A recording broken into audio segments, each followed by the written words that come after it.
Welcome to my YouTube channel. आज मैं आपके लिए लेके आया हूँ टीचिंग एंड रिसर्च एप्टीट्यूड।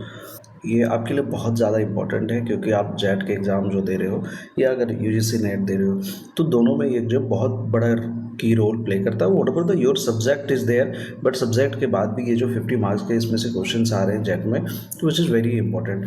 तो चलो देखते हैं कि इसमें सबसे पहले कि क्या क्या कंटेंट पढ़ने हैं। तो सिलेबस की अगर बात कर लूँ, ये चाहे वो आप यूजीसी नेट देख रहे हो या जेट देख रहे हो, दोनों में ऑलमोस्ट सेम है। हमारा यहाँ टारगेट जो है जेट का है, बट आप अगर यूजीसी नेट कर रहे हो तब भी अगर आप यहाँ पे आए हो तो डोंट अफोर्ड या आपको नहीं लगेगा ऐसा कि इसमें से कुछ अलग पढ़ रहे हैं। तो इसको मैंने हिंदी और इंग्लिश दोनों से कोशिश किया है ताकि so that you can understand both the things. अगर आपकी हिंदी मीडियम है या इंग्लिश मीडियम है तो दोनों चीज़ों आप कनेक्ट कर सकते हो। ये जो टोटल आपके सिलेबस है ये 10 पार्ट में डिवाइडेड है। तो आपको पढ़ने क्या है, एक बार आप सिलेबस में देख सकते हो कि teaching nature, objective, characteristic, basic requirement, learners character, factor affecting teaching, methods of teaching, teaching support system, evaluation systems. उसके बाद research meaning types, step of research, method of research, research ethic, paper, article, workshop, seminar, thesis writing. Unit 3 की बात करें, passage जो इसमें दिया जाएगा और इसमें से क्वेश्चन पूछे जाएंगे। Testing, understanding and analytical ability इसमें से है। उसके बाद कम्युनिकेशन है, नेचर, कैरेक्टरिस्टिक्स, मतलब पूरी थियोरेटिकल कर सकते हो कि मोस्ट ऑफ द पार्ट इसके थियोरेटिकल है। उसके बाद एक पार्ट जो आएगा रीजनिंग आएगा, इसको भी हम लोग कवर करेंगे। Number series, alphabet series, analogy है, कोडिंग, डिकोडिंग, वेन डायग्राम्स है, ब्लड रिलेशन, डायरेक्शंस है, logical reasoning, mathematical reasoning, understanding, ये लॉजिकल एंड इसमें से स्ट्रक्चर ऑफ आर्गूमेंट। तो ये आप देख सकते हो कि ये आप सिलेबस है। डीआई भी है, तो डीआई क्या होता है, data interpretation. I think you are familiar. एक डेटा दिया रहेगा और इस डेटा में से जो है आपको क्वेश्चंस उठाए रहेंगे। मतलब जैसे सपोज किसी जगह की जो पॉपुलेशन है 1980 में सपोज मान के चलो 1 करोड़ थी, और एक सिटी की पॉपुलेशन जो दिया जाएगा सपोज यहाँ पे जो है 50 लाख थी, या कम या ज़्यादा हो सकता है। तो इसमें पूछा जाएगा कि दोनों में कितने परसेंटेज घट गए, कितने परसेंटेज जो कर सकते हो। किसी और एक सिटी की दिया रहेगा, इसमें से 2 करोड़ सपोज पॉपुलेशन दे दी गई, तो यहाँ पे पूछा जाएगा कि पॉपुलेशन कितने परसेंटेज बढ़ गए या इसके कंपेयर या इसके, मतलब समझ सकते हो कि ये आपस में डेटा कंपेयर करने का रहता है। उसके बाद आईसीटी मतलब कंप्यूटर से कुछ क्वेश्चंस रहेंगे। Meaning, advantage, disadvantage, general abbreviation, terminology. Abbreviation क्या होता है, full formation. Basic knowledge of internet, mail. उसके बाद people and environment interaction, source of pollutions, natural hazards and higher education systems India में क्या क्या है, इसके क्या फ्यूचर हैं। तो ये सारी चीज़ें हैं। जो पहला पार्ट हम लोग यहाँ पे पढ़ने जा रहे हैं, ये इस वीडियो में आप देख सकते हो कि पहला पार्ट के बारे में हम लोग बात करेंगे। तो यूनिट 1 जो है इस वीडियो में ये 3 टॉपिक हम कवर करेंगे, और नेक्स्ट वीडियो में जो बाकी है, थोड़ी नेक्स्ट वीडियो थोड़ी सी बड़ी हो जाएगी तो उसमें से रेस्ट पार्ट कवर कर लेंगे। तो हम कवर करने क्या जा रहे हैं, teaching, nature and characteristics of teaching and levels of teaching. तो memory level, understanding level and reflective level. तो these are the content that we are going to cover. मैंने पहले ही बताया ये थोड़ा सा बड़ा होने वाला है, परेशान नहीं होना। तो सबसे पहले समझते हैं जो फर्स्ट टॉपिक हमारा है, what is teaching, concept of teaching, शिक्षण की अवधारणा जिसको कहते हैं, ये है क्या। तो देखो, teaching is a systematic process of guiding and facilitating learning. तो टीचिंग क्या करते हैं हम लोग, जब कोई आपको पढ़ा रहा है या आप किसी को पढ़ा रहे हो तो किस चीज़ के लिए पढ़ा रहे हो, ताकि बच्चे सीख सकें। तो teaching is a systematic process of guiding and facilitating learning, ताकि बच्चे सीख सकें, है ना। तो इसी को हिंदी में जो कहेंगे कि सीखने में मार्गदर्शन और सुविधा प्रदान करता है। जैसे टीचर अगर नहीं रहेंगे तो हो सकते हैं बहुत सारी कंसेप्ट बच्चों को क्लियर नहीं होंगे। जैसे बच्चों को बुक थमा दी जाए, तो बच्चों को बुक थमा दी जाए, उसको पता नहीं है कि इसको पढ़ना कैसे है, इसमें और सारी चीज़ें कैसे एक्सप्लोर करनी है, तो टीचिंग उसको हेल्प करता है ना। तो इसमें क्या होता है, टीचिंग में से बिटवीन टीचर एंड लर्नर्स के बीच में इंटरेक्शंस होते हैं। एक अच्छी टीचिंग वही होती है जिसमें टीचर और लर्नर के बीच में इंटरेक्शन होती है। मतलब क्या हो गया कि टीचर ने बोला और बच्चों ने सुन लिया, ये नहीं होगा। इसमें से होगा कि suppose there is a teacher, और टीचर ने क्या कहा कि भैया सपोज दैट इसने बताया ओम्स लॉ, ठीक है। तो ओम्स लॉ जिसने बताया, वॉट एवर द थिंग्स, अगर आप साइंस में पढ़े होगे तो कनेक्ट कर सकते हो, अगर नहीं भी पढ़े होगे तो भी कहीं ना कहीं 10th तक तो पढ़े ही हो। तो टीचर ने समझा दिया कि ओम्स लॉ होता है। अब स्टूडेंट ने इसको याद कर लिया, ठीक है। अब स्टूडेंट रट्टा मार लिया suppose, but the thing is that student ने जब इसको रट्टा मारा तो क्या उसको चीज़ें समझ में आई? नहीं समझ में आई। उसने जो टीचर ने बोला उसने कर लिया। लेकिन जब स्टूडेंट इस पे से क्वेश्चन पूछेगा कि ओम्स लॉ क्यों होता है, ओम्स लॉ कैसे अप्लाई किया जा सकता है रियल लाइफ में, तो एक अच्छे इंटरेक्शन से जो लर्निंग बेहतर होती है ना। और एक टीचिंग का क्या एम कर सकते हो या उद्देश्य कर सकते हो कि desirable change in knowledge, behaviour, skill and attitude, कि बच्चों के अंदर जो है बेहतर नॉलेज हो, बेहतर बिहेवियर हो, या बहुत सारे बच्चों को पता नहीं होता कि कैसे बिहेव करना है, तो एक अच्छा टीचर जो है इनको इम्प्रूव करता है।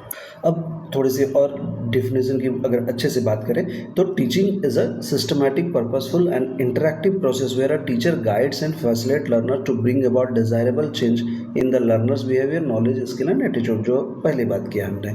तो टीचिंग का क्या कर सकते हैं? Guidance plus communication plus learning facility. तो एक टीचर का काम होता है अच्छे से मार्गदर्शन देना, संवाद करना, दैट मीन्स कम्युनिकेशन दोनों साइड, ठीक है। वन वे कम्युनिकेशन नहीं हो सकता। टीचर ने बोला आप मेरे से क्वेश्चन कैसे किए, ये नहीं हो सकता है। एक अच्छा टीचर वही होता है जो बच्चों से क्वेश्चंस की फ्रीडम देता है। ऐसा नहीं कि सपोज मैं पढ़ा रहा हूँ आज नेशनलिज्म इन यूरोप और बच्चे जो है पूछ रहे हैं हमें कि सर अर्थ क्यों रोटेट करता है। तो द थिंग इज़ दैट कभी कभी ये ज़रूरी होती है, बट बच्चों को फ्रीडम इस तरह से दिया जाए कि इस टॉपिक्स में से आप पूछो हमें, या ये टॉपिक आप कवर करके आओ, हमसे क्वेश्चन पूछो। और अगर आपसे एक्स्ट्रा आपके मन में कोई एक्स्ट्रा क्वेश्चन है तो क्लास के बाद पूछ लेना, so that other can not be disturb. और लर्निंग फैसिलिटेशन का मतलब क्या हो गया कि रेदर देन ट्रेडिशनल टीचर, ठीक है, वो एक रोल मॉडल प्ले करे अपने आप को, जहाँ पे वो बच्चों की कर सकते हो कि ये सिखाए कि भैया आप अपना खुद का सेल्फ एक्सप्लोरेशन करो, दोनों के बीच में बात करें, मतलब बात हो, क्रिटिकल थिंकिंग हो। क्रिटिकल थिंकिंग का मतलब वो समझेगा ऐसा क्यों हो रहा है, इसका अप्लाई कहाँ कर सकते हैं। So these are the role model you can say that now teacher has to develop. अब बात करते हैं कैरेक्टरिस्टिक्स ऑफ टीचिंग, मतलब शिक्षण की प्रकृति क्या होनी चाहिए। तो जब आप पढ़ा रहे हैं तो गोल ओरिएंटेड होने चाहिए। मतलब क्या है कि मैं क्या पढ़ा रहा हूँ और इसका मतलब क्या है। प्लान एंड सिस्टमेटिक होना चाहिए कि teaching follows a proper plan. ऐसा नहीं कि मैं क्लास में गया और रैंडमली कुछ भी पढ़ाना चाहिए, इसलिए लेसन प्लान बनते हैं। नेक्स्ट है इंटरैक्टिव प्रोसेस होना चाहिए, जिसे मैं कि टीचर और लर्नर दोनों जो है एक्टिवली पार्टिसिपेट कर सके, वो बच्चा भी क्वेश्चन पूछ सके, टीचर भी पूछ सके। और डायनेमिक इन नेचर होना चाहिए, क्या कि changes with learner needs and feedback. अब बहुत सारे देखो बच्चों को क्या होता है कि सपोज मैं मैथ के एग्जांपल एक दे रहा हूँ कि अगर मैं क्लास में बच्चों को बताया कि a प्लस बी का whole square equal to A square plus 2ab plus B square, ठीक है। तो सपोज मैंने ये क्लास में बता दिए और जो है बच्चों को इस पे क्वेश्चंस दे दिए कि भैया आप जो है 5x प्लस 3 का होल स्क्वायर का वैल्यू निकाल लो। अब बच्चों को ये समझ में नहीं आ रहा है कि ये बच्चों ने आइडेंटिटी रट ली और उसके हिसाब से अगर सपोज सॉल्व कर दिया, ठीक है।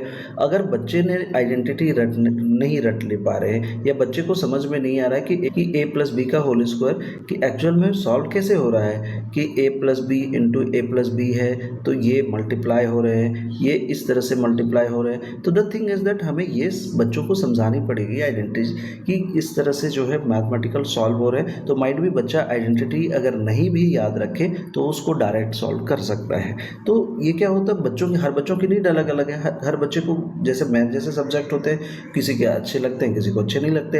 ये इनफैक्ट आप हर सब्जेक्ट कर सकते हो। जैसे सोशल साइंस के एग्जाम्पल ले लो तो बहुत सारे बच्चों को बहुत बोरिंग लगता है, बहुत सारे बच्चों को बहुत इंटरेस्टिंग लगता है। So it depend upon the child. तो उस चाइल्ड के अकॉर्डिंग में उस लेवल तक का आके सॉल्व करना कर सकते हो कि एक अच्छे टीचर का काम होता है। और science and art it is based on principle and creativity. तो जैसे मैंने कहा कि यहाँ पे टीचर ने सीधे कह दिया होता है कि आपको ये फार्मूला याद रखना है और आपको फार्मूला पे सेट कर लेना है, ठीक है। रेदर देन वहाँ पे दूसरी तरीका अपनाया जा सकता था कि ए प्लस बी का होल स्क्वायर की जगह पे ए प्लस बी लिखा, ये मल्टीप्लाई करना हो और कैसे काम कर रहा है बच्चे अगर समझ में आ गए। या दूसरी बहुत सारी क्रिएटिविटी की जा सकती है। सपोज कोई थ्योरी जो है उनको याद होने में दिक्कत हो रही है तो उसकी अगर प्रैक्टिकल उपाय है कोई तो वो टीचर को वहाँ अप्लाई करना चाहिए। अब कुछ डेफिनेशंस हैं दैट यू सेड को एग्ज़ाम में आएंगे नहीं आएंगे, इसके वेरी रेयर चांसेस होते हैं, बट चलो टीचिंग में से कुछ डेफिनेशंस हैं तो इनका देखते हैं। एक पर्सन थे गेज, इन्होंने 1963 में डेफिनेशन दिया था कि teaching is a form of interpersonal influence aimed at changing behaviour potential. मतलब क्या है कि व्यवहार परिवर्तन की क्षमता पर जो है टीचिंग कर सकते हो कि सेंट्रलाइज होता है कि बच्चे आते हैं, कोई बहुत बदमाश होते हैं, कोई बहुत अच्छे भी होते हैं, तो अच्छे को ख़राब नहीं करना होता है टीचिंग में, अच्छे को और बेहतर करना होता है, जबकि बदमाश जो बच्चे होते हैं उनको अच्छे के कैटेगरी में लाना होता है। क्लार्क ने क्या कहा, टीचिंग ब्रिंग्स डिजायरेबल चेंज इन लर्नर्स, कि बच्चों में जो चेंजेस की ज़रूरत होती है वो टीचिंग लाता है। एमिडन क्या कहता है कि teaching is an interactive process between teacher and student. इसको हम लोग बार बार बात कर रहे हैं, ये एक इंटरेक्टिव प्रोसेस है वो टीचर और स्टूडेंट के बीच में। अब लेवल्स ऑफ टीचिंग की बात करें तो सबसे पहला टाइप है मेमोरी लेवल ऑफ टीचिंग। मतलब क्या है, ये जो है सबसे लोवेस्ट लेवल ऑफ टीचिंग है। क्या करता है, focuses on rote learning and recall of fact information and formulas. जैसे भी हमने थोड़ी देर पहले बताया फार्मूलाज का, कि कुछ नहीं इसमें आपको रट्टा मरवाना है कि चलो बात कर लिए कि 1939 में वर्ल्ड वॉर स्टार्ट हुआ, 1945 में वर्ल्ड वॉर खत्म हो गया, तो इसमें टीचर का क्या रोल है, वो बच्चा कहीं से भी देख सकता है। तो द थिंग इज दैट ये वर्ल्ड वॉर क्यों हुआ, वर्ल्ड वॉर के पीछे क्या रीज़न थे, ये काम है टीचर का बताना का, रेदर देन ये जो रोट लर्निंग है ना। हालांकि ये एक टाइप है। The learner plays a passive role, understanding is minimal. यहाँ पे क्या होता है, जो लर्नर होता है, जो स्टूडेंट्स होते हैं, वो कह सकते हो कि पैसिव रोल होता है, मतलब निष्क्रिय होते हैं, दे आर नॉट एक्टिव, और उनकी अंडरस्टैंडिंग क्षमता नहीं होती है। जैसे मैं अगर बच्चों को बताऊं a प्लस बी का होल स्क्वायर सपोज, तो इसमें a square plus 2ab plus B square अगर मैं बता रहा हूँ, तो बच्चों की इसमें अंडरस्टैंडिंग क्या हुई, कुछ नहीं हुई। ये रट्टा मारने का काम है कि चलो सर रट लिया, आपने पढ़ाया, मैंने रट लिया, तो इसमें बच्चों की अंडरस्टैंडिंग तो है ही नहीं। नेक्स्ट है teacher dominates the process, teacher centre approach. और ये जो अप्रोच है ये क्या है, टीचर सेंटर है। मतलब टीचर ने जो बोला बच्चे ने सुना, इसमें बच्चों की इंटरेक्शंस बिल्कुल नहीं होती है। या जैसे मैं बता दिया कि महात्मा गांधी 1915 में आए इंडिया, 1918 में जो है कोई इवेंट हुआ, 1920 में एक अनदर इवेंट हुआ, 1922 में एक इवेंट हुआ, तो इसमें बच्चों ने क्या सीखा, कुछ नहीं सीखा। अब 1915 में महात्मा गांधी आए, कहाँ से आए, कैसे आए, अगर मैं बता रहा हूँ तो उस बच्चों को समझ में आएगा। In fact common in primary classes where student memorise basic fact, तो ये प्राइमरी क्लासेस में जनरली होता है, ये सिर्फ प्राइमरी में नहीं होता, अपर में भी होता है। It depend upon the you can say that teacher कि वो उस चीज़ों को कैसे बेहतर कर सकते हैं, है ना। हालांकि जो टेक्स्ट कर सकते हो कि उसके हिसाब से जहाँ पे बच्चे जो है मेमोराइज बेसिक फैक्ट कर देते हैं। तो चलो पहले टाइप आई थिंक क्लियर होगी, मेमोरी लेवल ऑफ टीचिंग। इसका शॉर्ट में अगर बताऊँ तो इसमें सिर्फ टीचर का काम क्या होता है, बच्चों को इन्फॉर्मेशन जो है बताना, और बच्चे उसको लर्न करते हैं। नेक्स्ट है अंडरस्टैंडिंग लेवल ऑफ टीचिंग। ये जो है सेकेंड या मिडिल लेवल ऑफ टीचिंग है। यहाँ पे क्या करते हैं, focus on comprehension, explanation and interpretation of fact. मतलब क्या हो गया, इसमें कॉम्प्रिहेंशन होगा कि जो फैक्ट मैंने बताया क्यों हुआ, कैसे हुआ, और उसका क्या मीनिंग हो सकता है, ठीक है। और लर्नर्स यहाँ एक्टिव हो जाते हैं और ये समझने की कोशिश करते हैं वाई एंड हाउ। तो जैसे मैंने कहा कि जब हम वर्ल्ड वार सपोज पढ़ा रहे हैं, तो वर्ल्ड वार हुआ 1939 में, बट क्यों हुआ जब ये पढ़ा रहे हैं, तो ये आ जाएगा अंडरस्टैंडिंग लेवल ऑफ टीचिंग में, ठीक है। Teacher use example, discussion and questions. यहाँ पे टीचर ऑब्वियस है एक्टिव रहेगा, और टीचर एग्जाम्पल बताएगा, डिस्कशंस करेगा और क्वेश्चंस करेगा।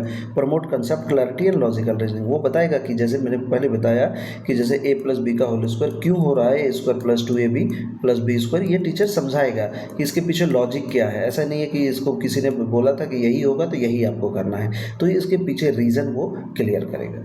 और थर्ड लेवल है that is called reflective level of teaching. ये क्या हो गया, ये highest and most advance level of teaching हो गया। यहाँ पे क्या करते हैं, critical thinking, problem solving and creativity पे बेस्ड होती है।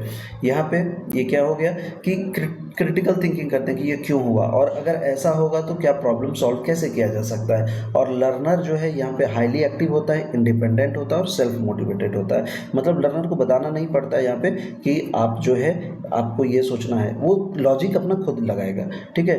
टीचर सिर्फ गाइड होता है, जैसे लैब ग्रुप में ले जा रहे हो आप, तो एक टीचर ने बता दिया ऐसे ऐसे होता है, फिर बच्चे जब खुद एक्सपेरिमेंट करते हैं तो उनको चीज़ों को बेहतर वो समझते हैं, ठीक है। यहाँ पे क्या करते हैं, encourages reflection, reasoning and decision making. तो ये जो मेथड ऑफ टीचिंग है ये बच्चों में कर सकते हैं कि चिंतन, विवेक और निर्णय क्षमता को बढ़ाते हैं। उनके डिसीजन मेकिंग कि सपोज H+Cl टीचर ने बता दिया, अगर बच्चा H+H2SO4 मिक्स कर रहा है तो क्या हो सकता है, या H+Cl मिलाएगा तो क्या हो सकता है, ये बच्चों के अंदर, हालांकि मैं नहीं कह रहा हूँ कि हर बच्चों को इंडिपेंडेंटली ये करने दिया जाए, it may be dangerous, but अगर बच्चे ये एक्सपेरिमेंट कर रहे हैं तो बच्चे खुद से सीखते हैं। तो आइए एक शॉर्ट रिविजन कर लेते हैं क्या पढ़ा हम लोगों ने। लेवल्स ऑफ टीचिंग में 3 टाइप्स ऑफ लेवल है, memory level, understanding level and reflective level. Hindi में कहेंगे स्मृति स्तर, बोध स्तर एंड प्रतिबिंबित स्तर। तो मेमोरी लेवल मेन फोकस क्या है, रिकॉल एंड रिप्रोडक्शन, मतलब रट्टा मारना का यहाँ पे है। अंडरस्टैंडिंग लेवल नाम से ही समझ में आ रहा है कि ये समझने की ओर फोकस करेगा, तो comprehension and reasoning. And reflective level, problem level and critical thinking. यहाँ मतलब जैसे इसमें से आप कह सकते हो कि बच्चा हाइयर डेवलपमेंट करेगा। तो यहाँ पे लर्नर क्या होता है, पैसिव होता है, लर्नर्स रोल आप देख सकते हो यहाँ पैसिव होता है, यहाँ पे एक्टिव होगा और यहाँ पे हाईली एक्टिव होगा। तो the best way is reflective level. यहाँ पे टीचर्स का रोल, टीचर डोमिनेट करेगा, यहाँ पे टीचर रोल एक्सप्लेनर होगा और यहाँ पे जो है फैसिलेटर होगा। आउटकम की अगर बात करें तो यहाँ रोल लर्निंग आएगी, चीज़ें बच्चे रट्टा मारेंगे, कंसेप्ट को यहाँ समझेंगे और यहाँ पे इंडिपेंडेंट थिंकिंग होगी। तो the best way that is called reflective level है। हालांकि understanding level is also good, but memory level अच्छे नहीं होते हैं, but it is also essential. Classes अलग, जैसे हम लोगों ने देखा कि वहाँ पे इनकी इंपॉर्टेंस बढ़ जाती है। नेक्स्ट जो पार्ट है हमारा, that is called classification of memory, मतलब स्मृति का वर्गीकरण। तो personal memory and immediate memory. Personal memory क्या हो गया, memory related to personal experiences, feeling and events, जैसे रिमेंबरिंग योर बर्थडे, जो आपके मतलब कह सकते हो कि पर्सनल एक्सपीरियंस है, फीलिंग है, इवेंट है। जैसे बचपन में आप खेल रहे थे, सपोज आपने, या आप सपोज साइकिल चला रहे हो, गड्ढे आ गए, तो आपकी अपनी फीलिंग है ना, वो गड्ढे में आपने साइकिल जंप करा दी या ब्रेक लगाया। तो the thing is that this is called personal memory.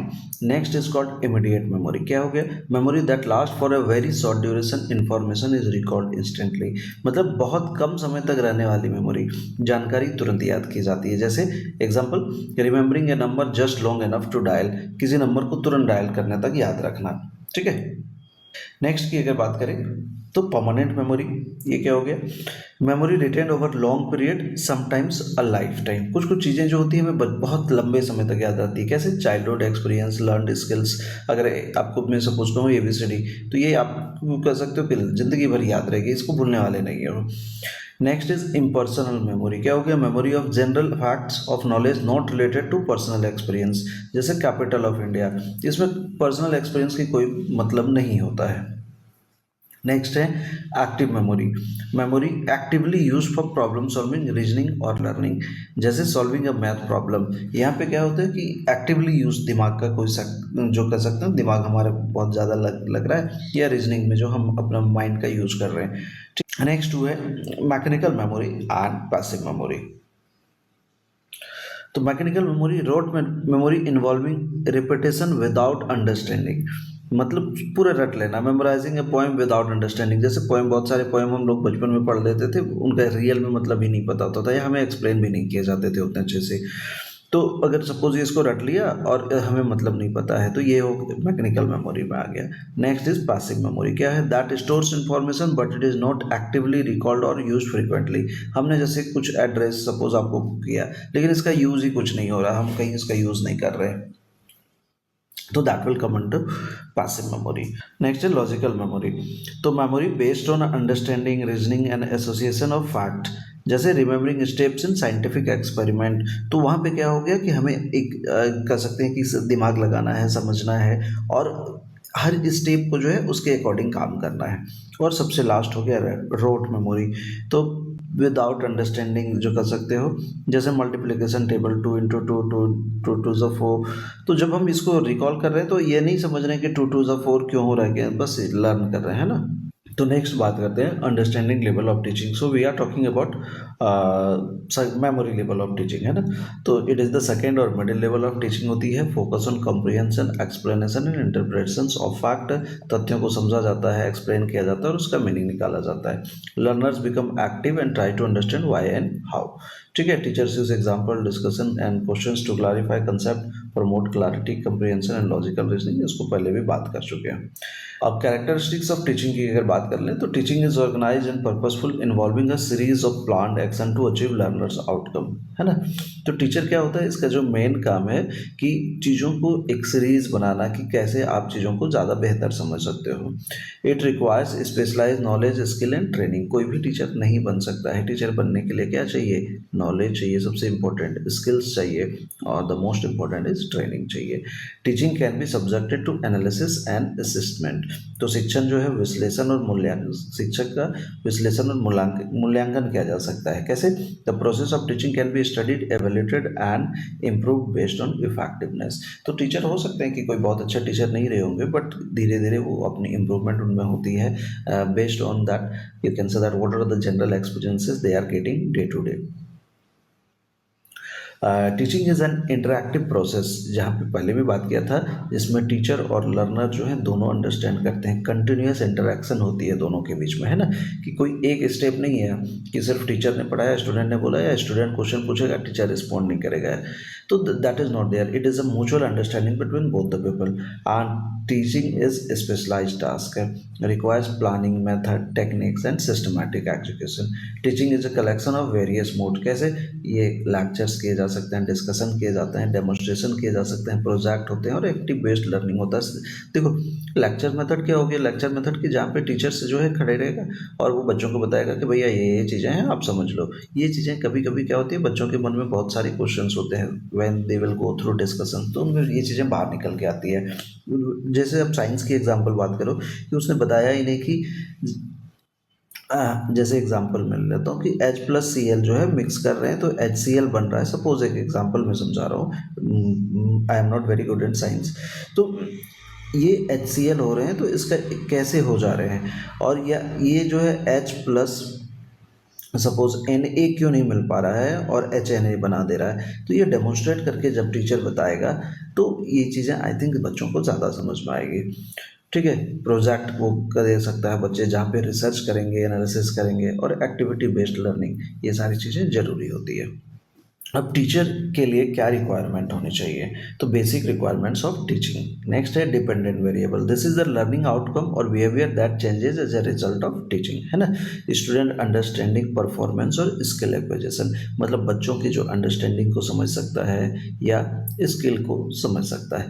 Next है independent variable. This is the factor controlled और manipulated by the teacher to influence learning. जैसे टीचिंग मेथड हो गया, इंस्ट्रक्शनल मटेरियल हो गया, क्लासरूम इन्वायरमेंट हो गया। नेक्स्ट है intervening variable. This is the factor that mediates और effect the relationship between teaching and learning. तो जैसे student motivation, attention, prior knowledge, socio economic background, बहुत सारी चीज़ें होती है। जब क्लास में जब जाते हैं टीचर, तो बच्चों को या तो पता होता है या तो बिल्कुल भी नहीं पता होता। Suppose when you are going to start a new topic, जैसे एग्जांपल की मैं मैथ की बात कर रहा हूँ, तो क्लास 9 में ट्रिग्नोमेट्री बच्चे नहीं पढ़े हैं। अगर ट्रिग्नोमेट्री क्लास 10 में इंट्रोडक्शन हो रही है और टीचर पढ़ाने जा रहे हैं, तो बच्चों को ये चैप्टर का आइडिया ही नहीं है। ठीक है, तो एक टीचर का काम है कि सबसे पहले ट्रिग्नोमेट्री की वो हिस्ट्री को बताए कि ट्रिग्नोमेट्री कैसे आया, क्यों आया, और इसका रियल लाइफ में क्या इंपॉर्टेंस हो सकता है, कैसे इसको अप्लाई किया जा सकता है, और ट्रिग्नोमेट्री सीखोगे तो आप क्या कर सकते हो। तो अंडरस्टूड। तो ये सारी चीज़ें जो है एक टीचर के जो है नॉलेज देने चाहिए। और ये मैथ की बात हो गई है। जैसे एसएसटी की, मैं जैसे एसएसटी का टीचर हूँ तो मैं एक एसएसटी के बता रहा हूँ सपोज। तो जैसे मैं एसएसटी में सपोज वर्ल्ड वॉर पढ़ा रहा हूँ, तो वर्ल्ड वॉर क्यों हुए और इसका अभी के टाइम में क्या इंपॉर्टेंस है। हम हिस्ट्री, बहुत सारे बच्चों को बोरिंग लगता है, तो वो हिस्ट्री में जो है कर सकते हो कि हिस्ट्री में की क्या चीज़ें सीखने की चाहिए, या वर्ल्ड वॉर जब हम पढ़ रहे हैं तो इससे जो कल्चरल इम्पैक्ट कर सकते हो हुआ क्या, इससे कर सकते हो कि ज्योग्राफी वर्ल्ड की चेंज हुई क्या, या इससे कर सकते हो कि आप कि वर्ल्ड की हिस्ट्री किस तरह से शेप हुई। तो ये सारी चीज़ें जो है कनेक्ट करने के लिए। और अभी जो करंट सिनारियो चल रहा है, जैसे सपोज रसिया यूक्रेन वॉर चल रहा है, तो बहुत सारे बच्चे पूछ सकते हैं। तो एक टीचर का काम होता है to connect between those event to present scenario. essential requirement for effective teaching, teachers devotion to teach. Teaching requires the teachers to be dedicated, committed and motivated to help students learn. तो obvious है, एक teacher जब तक dedicated नहीं होगा, committed नहीं होगा and motivated नहीं होगा तो बच्चों को वो डिलीवर नहीं कर पाएगा। और डिपेंडेंट, इंडिपेंडेंट और इंटरवेनिंग वेरिएबल तीनों होने चाहिए। क्या कि जैसे learning outcome, teaching method, motivation, attention, prior knowledge, ये तीनों जो भी हम लोगों ने बात किया एक टीचर के पास होना चाहिए। और प्रोफेशनलिज्म होना चाहिए। मतलब क्या हो गया कि teacher should possess professional knowledge, skill, ethics and continuous self development. एक टीचर ये नहीं कर सकता कि सपोज हम 2012 में ग्रेजुएट हो गए, सपोज बीए वो उसने पास किया और 2035 में भी पढ़ाएगा तो जो उसने पढ़ी वही चीज़ पढ़ाएगा। The thing is the technology is changing and as the technology is changing, he should also upgrade not only to the technological term but also into the knowledge term। बहुत सारी चीज़ें न्यू आ रही है, तो जैसी चीज़ें न्यू आ रही है तो according to that he has to develop. उसके बाद जो है suitable environment, conducive classroom environment including physical, psychological and physiological and social aspect is necessary for effective learning. अब सपोज कि एक क्लासरूम ऐसे हैं जहाँ पे बगल में डेली में गाने चल रहे हैं या कुछ पार्टी चल रही है, तो एक दिन दो दिन तो समझ में आते हैं, बट हर दिन अगर इस तरह से है तो teacher can not dedicated as well as student can not dedicated to the teaching. Next है teacher student relationship. It should be positive, respectful and motivating relationship between teacher and student enhance learning. Generally आज के time में ये कह सकते हो कि ये डाउन चल रही है। ज़्यादातर बच्चे जो हैं टीचर्स के मजाक उड़ाते हैं, and not only to the back. ये पहले हो सकता है कि आज के 20 साल पहले ये बैक में होता होगा, but now the time this is coming that वो फ्रंट में उड़ाते हैं। तो the thing is that it is not a good thing. इससे बच्चे क्या हो रहे हैं, they are not harming the teachers, they are harming their own career. when you are not respecting your teachers, I think you are not respecting your parents also, the same thing। I think एक teachers को ये चीज़ें बतानी चाहिए, as well as students should also develop these things to them। And the most important thing is the student discipline। Students should follow rules, maintain focus and exhibit self control to create an effective learning environment। ठीक है, तो एक बच्चों को rule को follow करना चाहिए, centre focus होना चाहिए, and the thing is that they should you can say that so self control. तो चलो ये टॉपिक में इतना हम लोगों ने किया।